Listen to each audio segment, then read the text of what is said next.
She helped him get rich, then he left her. Lizzy lived in Aba, a small city in the southeastern part of Nigeria. She was only 24 years old, but her hands were already rough from hard work. Every day, she sat behind her sewing machine from morning till night, stitching clothes for her customers. She didn't complain.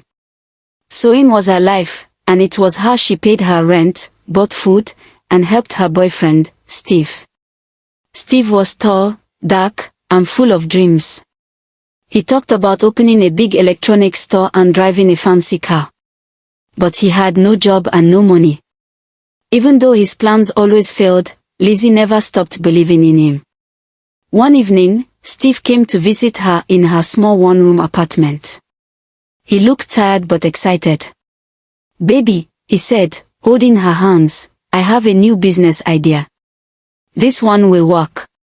I just need some money to start." Lizzy looked into his eyes. She had heard this before. "How much do you need?" she asked softly. 50,000 naira, he replied. "I know it's a lot, but I swear this is the last time." Lizzy had saved that money to buy a better sewing machine. But she loved Steve too much. She wanted to see him succeed. "I'll give it to you," she said, with a small smile.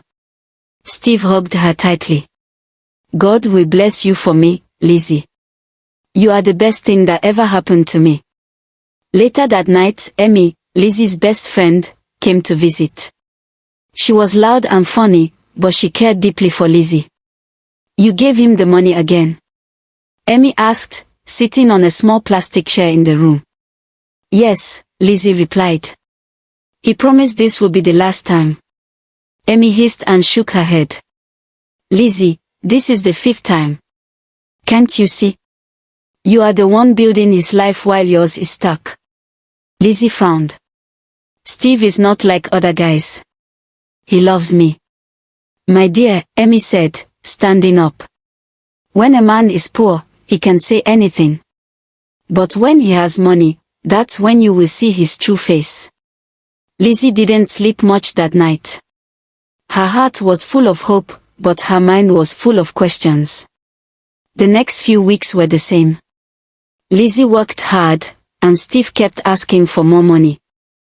"Just 100,000 naira this time," Steve said one evening. "I want to buy more goods.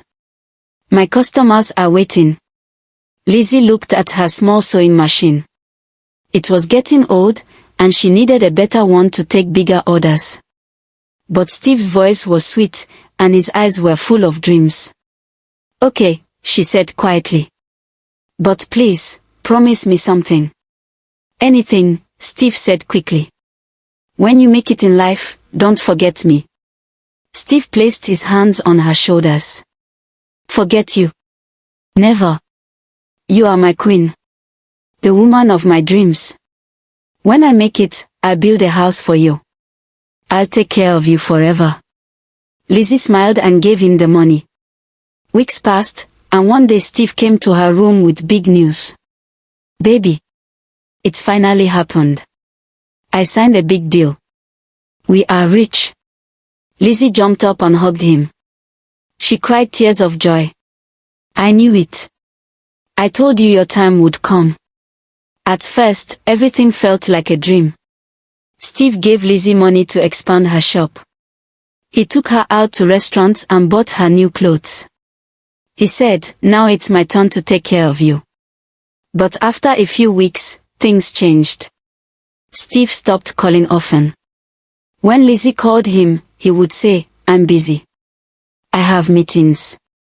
One day, Emmy rushed into Lizzy's shop, breathing fast. "Lizzy, I just saw Steve at Mr. Biggs with another girl. They were laughing and holding hands like lovers." Lizzy's heart stopped. "No, Emmy. That can't be true." "I saw them with my own eyes," Emmy said. "Open your eyes, Lizzy. You are suffering for this man, and he's enjoying life with someone else." Lizzy didn't want to believe it. That night, she asked Steve, "Where were you today?" "At my shop," he answered quickly. But someone said they saw you with another girl. Steve's face changed. So you don't trust me now? After everything I've told you? You're listening to gossip. Lizzy felt guilty. Maybe she was wrong. Maybe Steve was still the man she loved. But her heart was no longer at peace. Lizzy sat at her sewing machine, her mind far away from the dress she was working on. Her hands moved, but her thoughts were stuck on Steve. He hadn't called all day. He hadn't even replied to her last message. Something was wrong, but she didn't know what to do. Just then, her best friend Emmy walked in with her usual loud footsteps and straight face. "Lizzy, you don't look okay. What's wrong again?" she asked, sitting down beside her. "I don't know, Emmy," Lizzy replied, wiping her eyes. "Steve is changing. He doesn't call me. He doesn't come like before. He always says he's busy." Emmy folded her arms. "Busy with what? Money? Or another woman?" "Don't say that," Lizzy said quickly. "I will say it," Emmy snapped. "Because you refuse to open your eyes. This same man you carried on your head like a gala is now ignoring you. He has seen new life, new friends, and new women, and you are no longer his focus." Lizzy turned her head away. Emmy sighed and placed a hand on her shoulder. "My sister, I know you love him. But love should not make you blind. You gave him everything, your savings, your time, your heart. And now that he has what he wants, he's treating you like nothing." Lizzy bit her lip. "But he promised." "Oh. Promise. Do you know how many promises men make just to get what they want? Please, Lizzy. You're not a fool. You're just too kind." Lizzy didn't say anything. Her heart was heavy. She thought about all the nights she stayed up sewing clothes so she could give Steve money. She remembered all the times she didn't eat just so he could.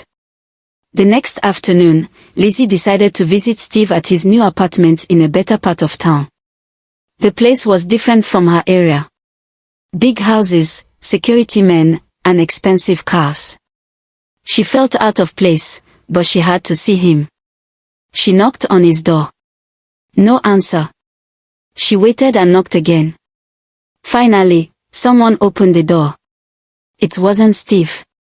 It was a young woman with straight black hair, wearing a tight red dress. She looked Lizzy up and down with a smirk. "Yes," she asked. I'm looking for Steve," Lizzy said, trying to hide her nervous voice. The woman turned her head and called, "Babe. Someone is here for you." A few seconds later, Steve came out of the sitting room, smiling until he saw Lizzy. His face dropped. "Lizzy. What are you doing here? I've been calling you. You don't answer." "I just came to see if you're okay," she said, her voice shaking. Steve looked around awkwardly and stepped outside, closing the door behind him. "You can't just show up here like that," he said. "Why not? I'm your girlfriend." He sighed. "Look, Lizzy, my life is different now. I have guests, I have meetings. You can't just come anytime you like." Lizzy's heart broke. "Who is she?" she asked, pointing toward the woman inside. Steve scratched his. "She's just a friend. Just like I'm just a friend." Lizzy asked, tears in her eyes. Steve didn't reply. "I was there when you had nothing," Lizzy said. "I gave you everything, Steve. My money, my time, my love. And now you treat me like that." Steve looked away. "Lizzy, I've changed. My world has changed. I need someone who fits into it." Lizzy stared at him in disbelief. "So I don't fit into your world anymore?" "I'm sorry," he said, not meeting her eyes. She turned and walked away. He didn't stop her. He didn't call her name. He didn't chase her. That night, Lizzy lay on her bed, her heart heavy. She didn't cry. She just stared at the ceiling. The next morning, she went to Emmy's house. As soon as Emmy saw her face, she hissed. "He has done it, hasn't he?" Lizzy nodded. "That fool," Emmy said. "You see now? Did I not warn you?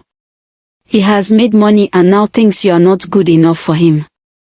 He said I don't fit into his word anymore," Lizzy whispered. Emmy laughed bitterly. "His word? The one you helped him build? My sister, you were his ladder, and now that he's up, he kicked you away." "I gave him everything, Emmy," Lizzy said, tears rolling down her face. "Then go and collect it back," Emmy shouted. Lizzy looked up, surprised. "Collect what?"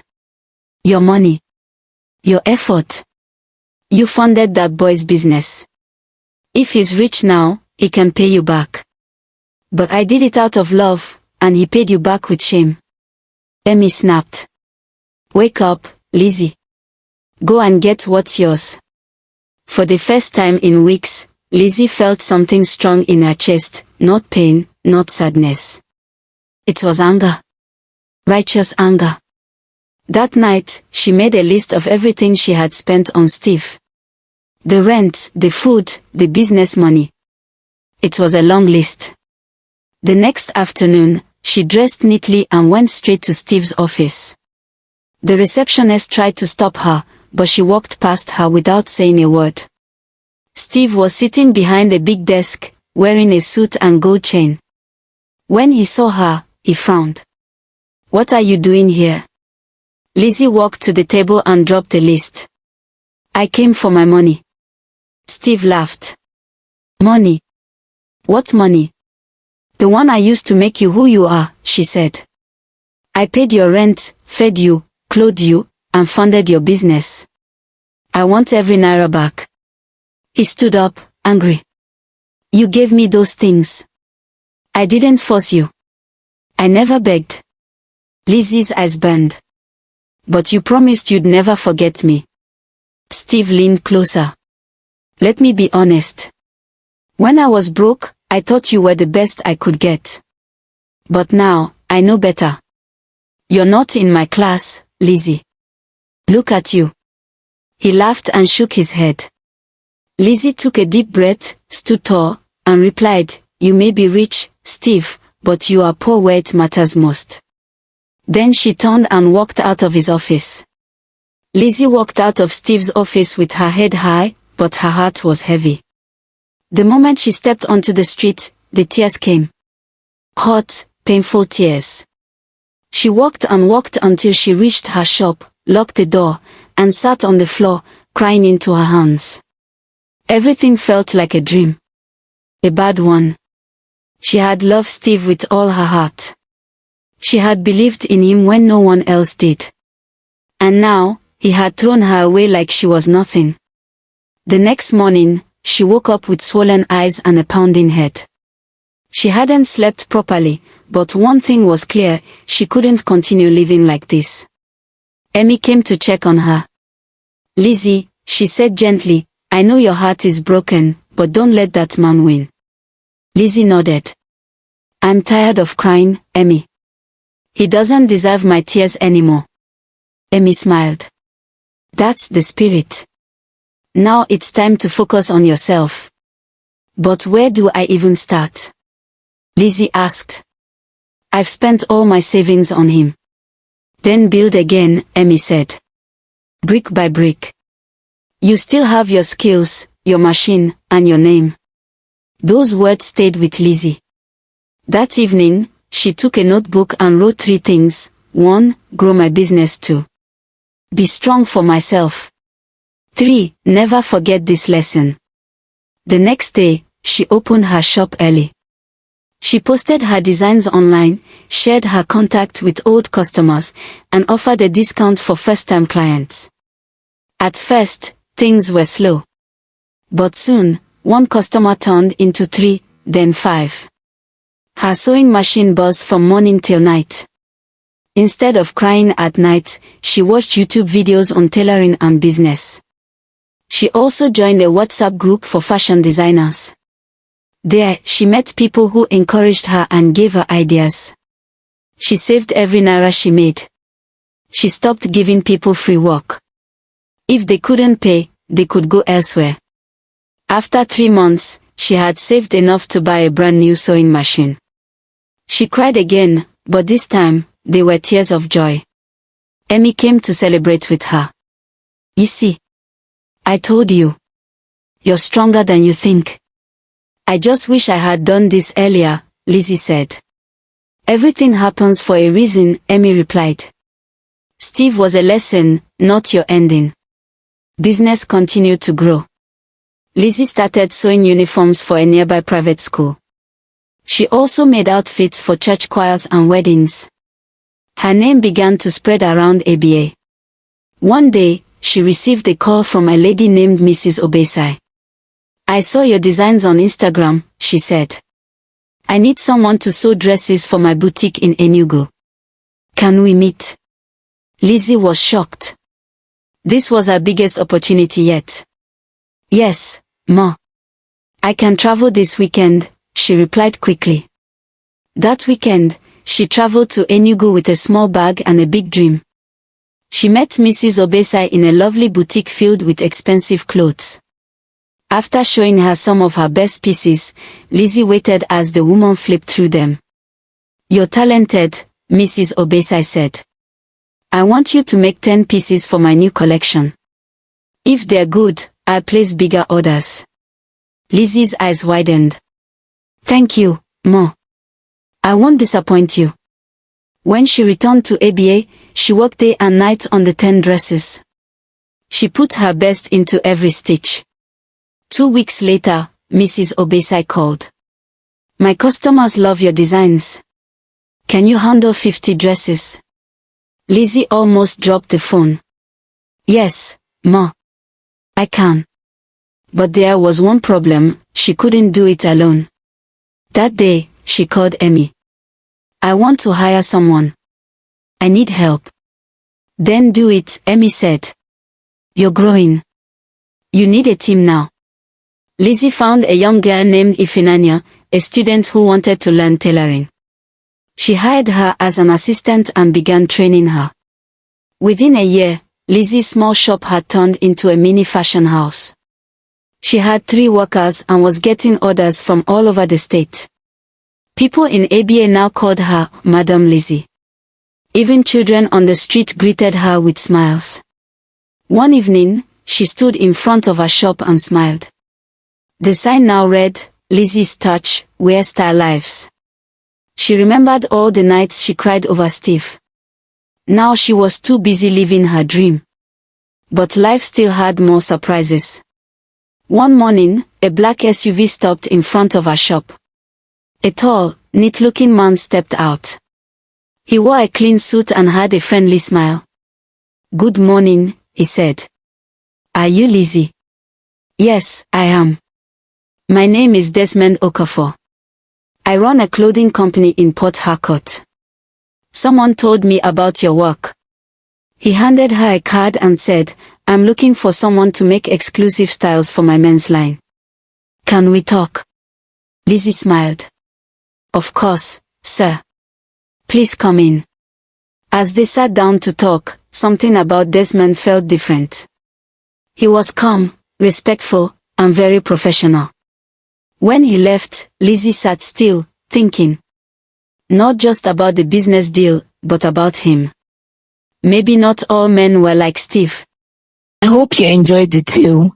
If so, please like the video, share, comment, and don't forget to subscribe. Also turn on your notification to get more enchanted tales like this one.